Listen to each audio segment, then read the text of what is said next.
Anniversary ng rapper, singer, songwriter at recording producer na si Francis Magalona. His friends and family all gathered for a day of remembrance. Pumanaw noong 2009 ang tinaguriang King of Pinoy Rap dahil sa leukemia. 2 taon na ang nakakalipas pero tila mas masakit pa raw ngayon para kay Pia ang pagpanaw ni Kiko. Mas naiiyak pa ako talaga now kasi mas tagal na siya nawala, diba? Kasi nung bago pa lang yung nawala, parang it's like a wound na bagong ano pa lang. So now, it's longer, so mas lalong matagal yung last few beses yung nakasama. Mabuti na lang daw at meron pa rin nagpapaalala kay Pia sa kanyang yumaong asawa.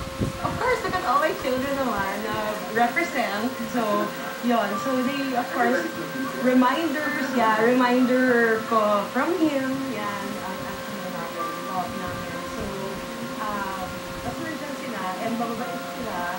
Sana. Dagdag pa ni Pia, she and her family are thankful for the love and support ng ating mga kababayan para kay Kiko. Yes, pero nandito kami kasi talaga to continue the legacy of Francis.